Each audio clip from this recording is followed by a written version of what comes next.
Dear students, in this lecture we are going to start learning the first module. First module is dealing with Internet and World Wide Web. The main contents in this module are Introduction to Web, Internet Standards, Introduction to World Wide Web, World Wide Web Architecture, SMTP protocol, POP3 protocol, File Transfer Protocol, then protocols that means which includes the HTTP protocol, HTTP request object as well as HTTP response object, then generation of dynamic web pages. So all these things are connected to make the proper working of our internet. In order to complete this module as per university instruction, we need 9 hours, and the total percentage of marks questions that we are expecting from this module is 15%. 15% of the questions are from this module, that is a total of 9 marks questions are asked from this particular module. Let us start exploring the world of Internet. Internet is the largest network in the world that connects hundreds of thousands of individual networks all over the world. So, Internet is termed as the largest network in the world, or it can be defined as a network of networks. So, the most popular term for Internet is the information highway. So rather than moving through geographical space, it moves your ideas in information through the cyberspace. That is the space of electronic movement of ideas and informations. So if we want to transfer our idea and information to others in some other geographical location, we can easily transfer our data through this internet media. So internet can be defined, or it can be termed as the space of electronic movement of ideas and information. And regarding this internet, we already says that it is the largest network in the world, and for this particular internet, nobody owns it. So no one owns this particular internet, and it has no formal management organization. And this internet was originally developed by the Department of Defense. This lack of centralization made it less vulnerable to wartime or terrorist attacks. To access the internet, an existing network need to pay a small registration fee and agree to certain standards based on TCP/IP protocol, that is Transmission Control Protocol or Internet Protocol. So what we say is internet is the largest network in the world, and it can be termed as an information highway. It is the electronic space where we can transfer our ideas and informations. And regarding the internet, there will be no particular owner and no formal management for its organization, and it was actually developed for the defense department. And this internet is accessed by giving a small registration fee for the existing network, and all the standards are based upon all the internet standards are based upon the TCP/IP protocol, that is Transmission Control Protocol, Internet Protocol, TCP/IP protocol. Let us see the uses of the internet. Internet is used for sending email messages, send or receive files between computers, participate in discussion groups such as mailing lists and news groups, surfing the web. So the major uses of internet involves emailing services, so that the mail should be delivered within seconds from the sender to the receiver, and we can easily upload our files between the computers, and we can easily download files from the server. then for participation in discussion groups, and we can convey our ideas through blogging. All these things can be done through internet.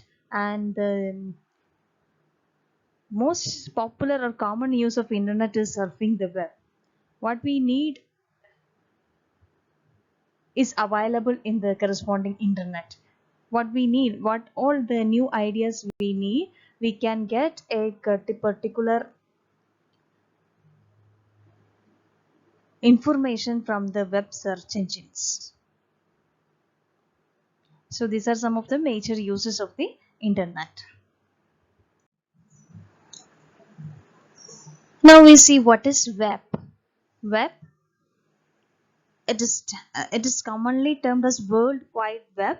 It consists of information organized into web pages containing text and graphic images.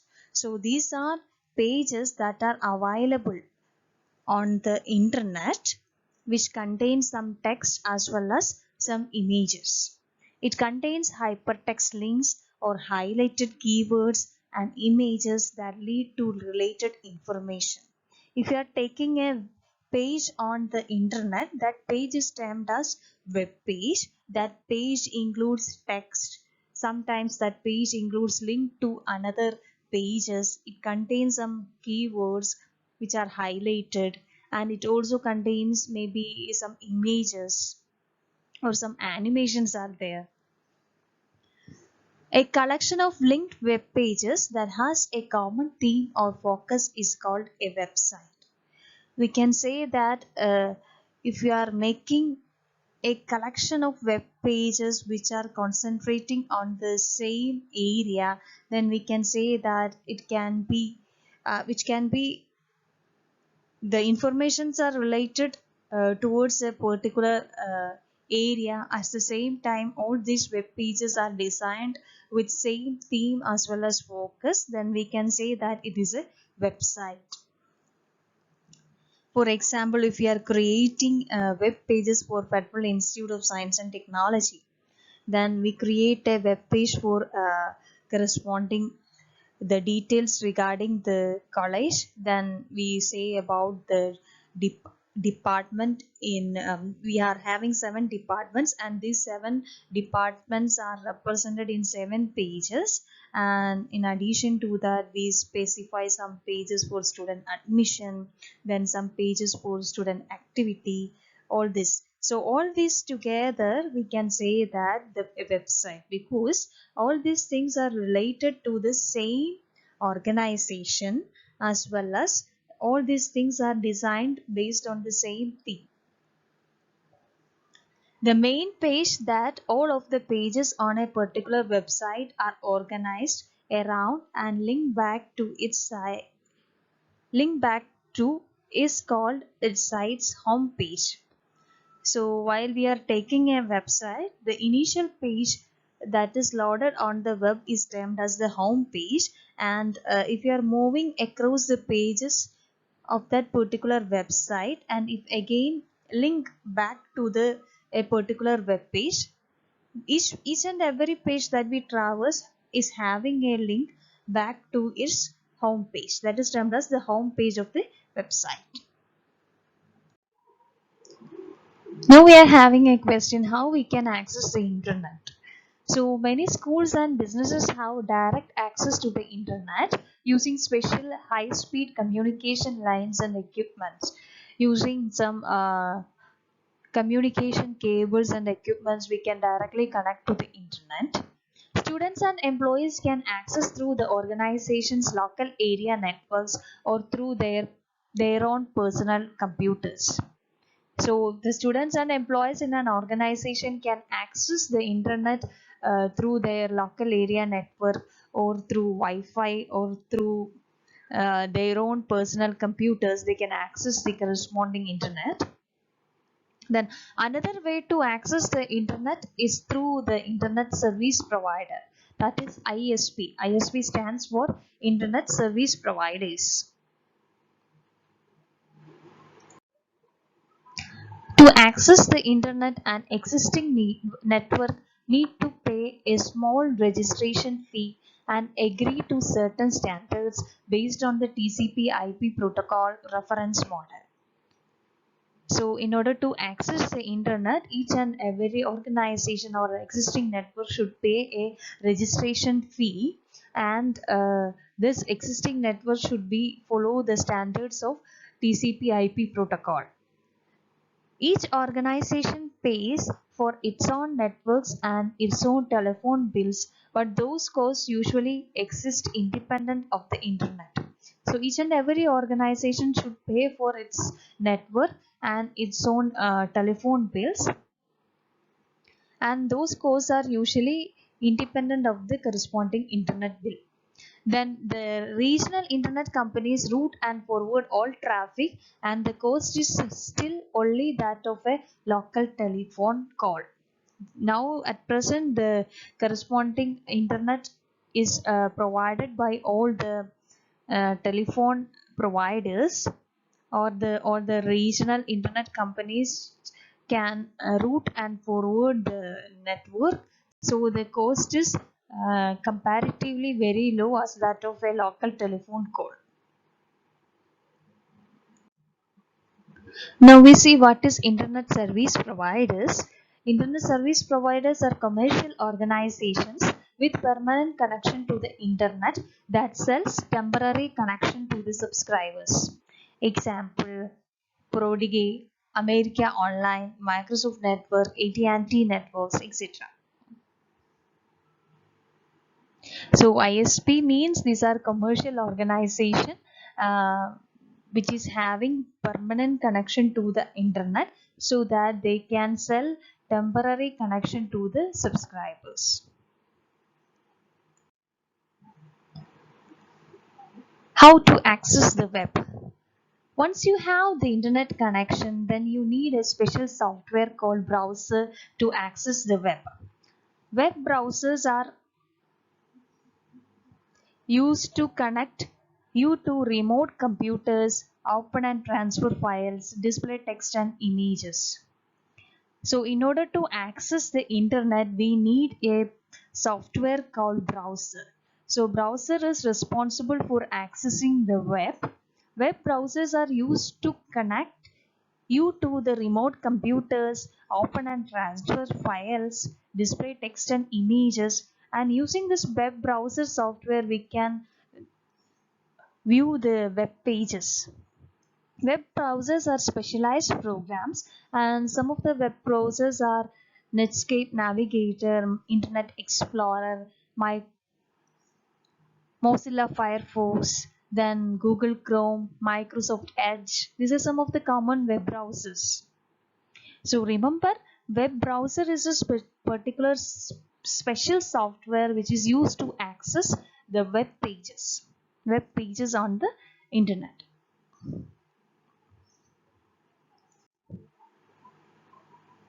Client server structure of the web. We see what is internet, what is World Wide Web, what is a web page. Actually, this internet is working on the terminology of client server architecture. We know that what is a client server architecture. Client is a particular machine which always sends requests to the server, and server is a machine which provides resources to the client. A client, so server is a provider as well as client is a requester. So this internet is in the format of a client server architecture, and in this client server architecture we are having a web server as a server side and web client as web browser. So web browser is the corresponding client and web server is the server in the internet client server architecture.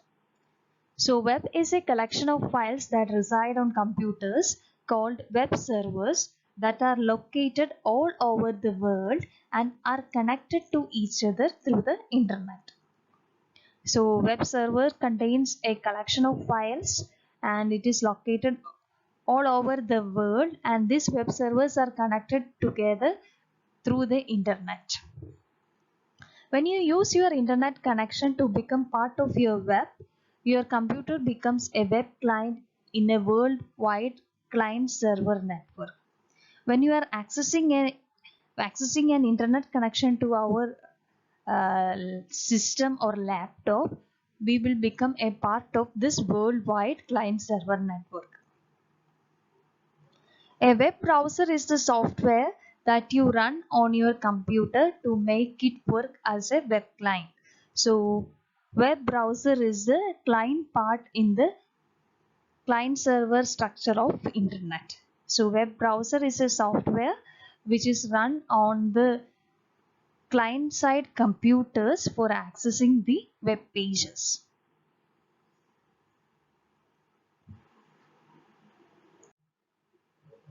Hypertext Markup Language HTML. So the public files on the web servers are ordinary text files, much like the files used by word processing software like our Word docs.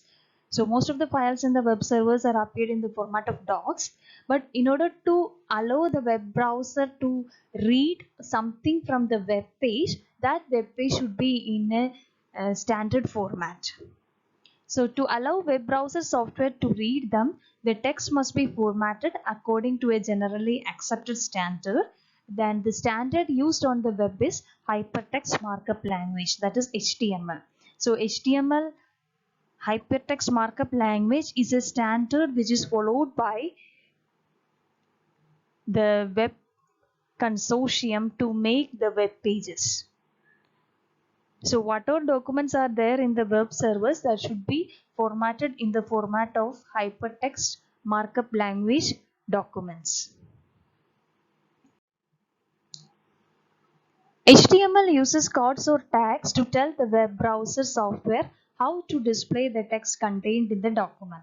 So this markup language gives idea about how the text should be displayed on the web page. For example, a web browser reading the following line of text: B, a review of the book I, Wind Instruments of the 18th Century, I closed, B closed.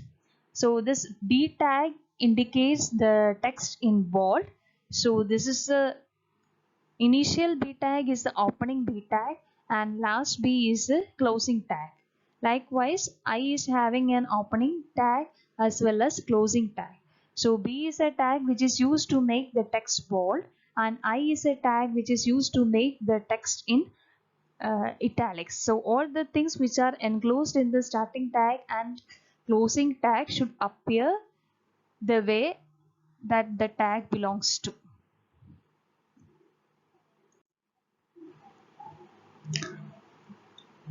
Then another point behind the internet is its IP addressing. I already told you that internet is following TCP/IP reference model, that is transmission control protocol bar internet protocol.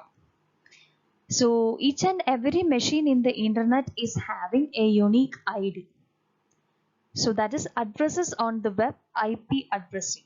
So each and every machine on the internet is having a unique identification number and that identification number is termed as the IP address or internet protocol address. So each computer on the internet have a unique identification number called the IP internet protocol address. The IP addressing system currently in use on the internet uses a 4-part number. So currently the IP addressing system is following by the World Wide Web and this IP address is having 4 parts. Each part of the address is a number which is ranging from 0 to 255 and each part is separated from the previous part by period. So this is an example for an IP address which is having 106.29.242.17 or it can be termed as this particular IP address is having 4 parts and each part is represented by 8 bits. That is why each part is ranging from 0 to 255. Here the value can range from 0 to 255. In the second part also the value can range from 0 to 255. Third part also the value ranges from 0 to 255. Fourth part also the value ranges from 0 to 255. so that we can make a large number of combinations. So this type of addressing, this 4-part number is termed as IP address. It is termed as IP version 4, IPv4. This type of addressing is known as IPv4 because we are using 4-part number for representing the IP address. And currently we are in the migration from IPv4 to IPv6.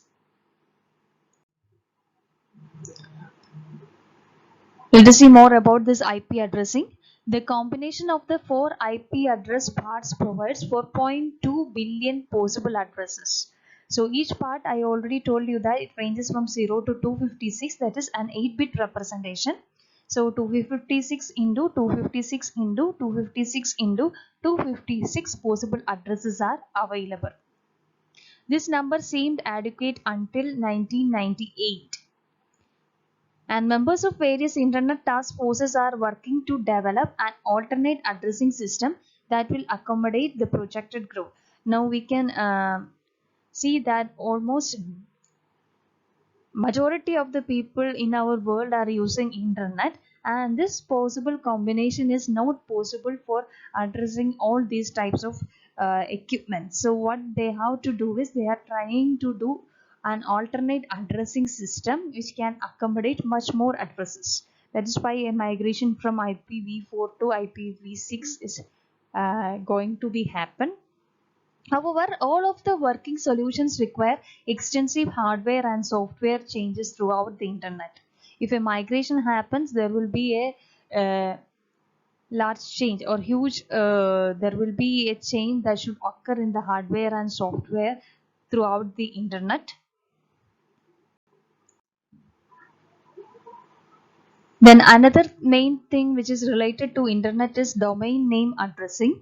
Most web browsers do not use the IP address to locate websites and individual pages. They are using the domain name addressing, and it is very difficult to address a particular web page or a particular server by specifying its 4-part number.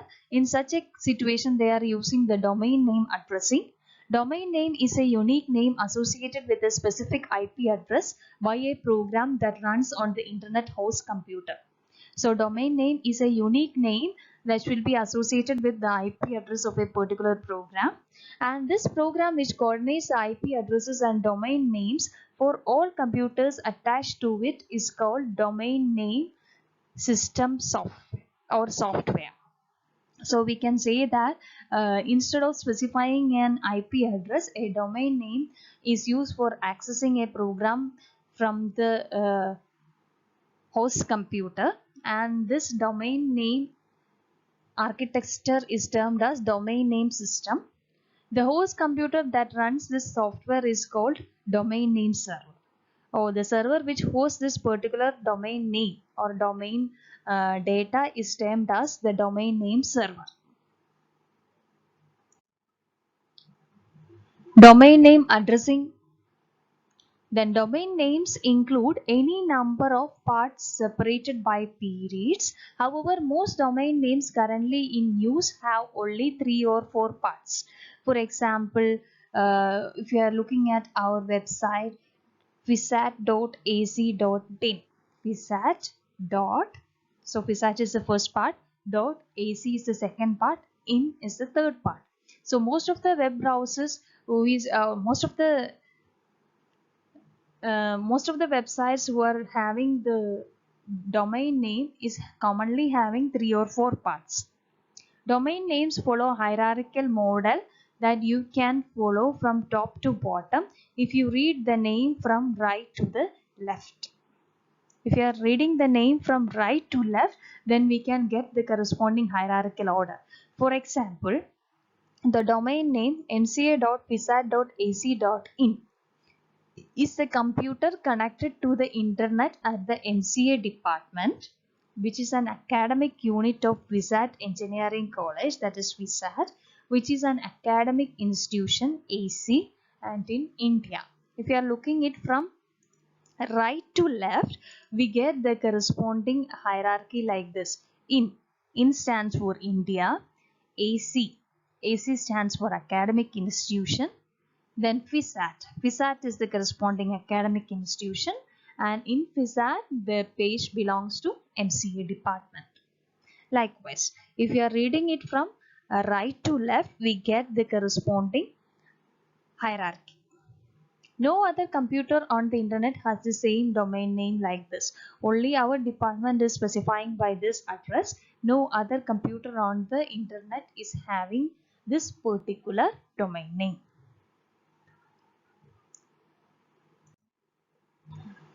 Now comes the Uniform Resource Locators. URL. The IP address and domain name each identify a particular computer on the internet. However, they do not indicate where a web page HTML document resides on that particular computer. To identify web page's exact location, web browser should rely on a concept called Uniform Resource Locator, and it is a four-part addressing scheme that tells the web browser what transfer protocol to use for transporting the file, the domain name of the computer on which the file resides, the path name of the folder or directory on the computer on which file resides, and the name of the file. So URL is termed as Uniform Resource Locator, which is used to indicate a web page on the web server, and this URL identify a web page's exact location, and this URL is having mainly it's a four-part addressing scheme. It specifies what is the transfer protocol that is used for transporting the corresponding file, then domain name of the computer where this particular file residing, then the path name of the folder or directory where this particular file resides, and finally the name of the file. These are the four parts in URL, that is the protocol, then domain name, then path name, and name of the file. And this is an example for a URL: http://www.chicagoSymphony.org/civicconcerns/index.html. So I already told you that URL is having four parts. First is protocol, second is domain name, third is path name, and fourth is file name. So the first thing, HTTP is the protocol here used. Then comes the domain name, that is www.chicagosymphony.org, that is the domain name. Then civic concerns, that is the path name or folder name. Then the file name is index.htm. HTTP stands for Hypertext Transfer Protocol. So this is the basic structure of a URL.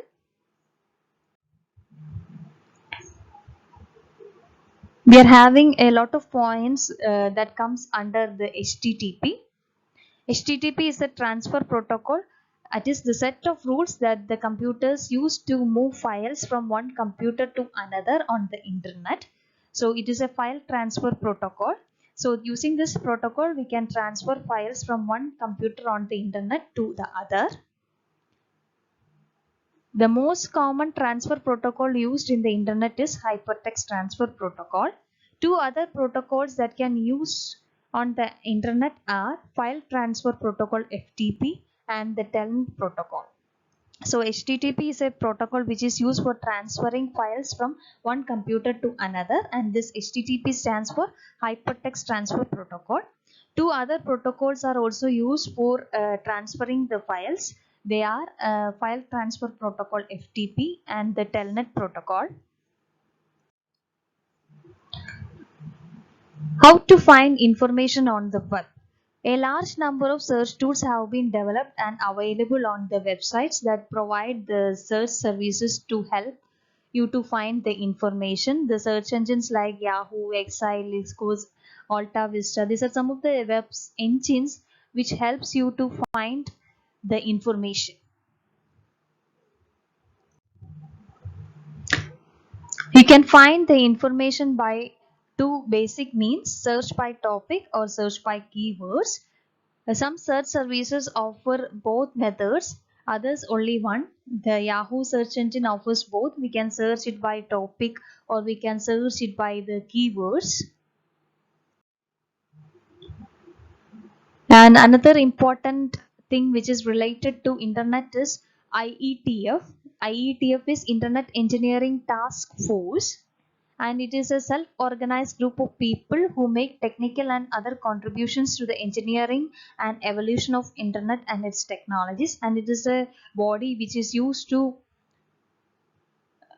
maintain the technical and other contributions of the internet, and it is a principal body engaged in the development of new internet standard specifications, and its mission includes identifying and proposing solutions to pressing operational and technical problems in the internet, specifying the development or usage of protocols and the near-term architecture to solve such technical problems for the internet, making recommendations to the IEST regarding the standardization of protocols and protocol usage in internet, facilitating technology transfer from internet research task force to the wider internet community, and it's providing a forum for the exchange of information within the internet community between vendors, users, researchers, agency contractors, and network managers. So IETF is a body which is used for maintaining the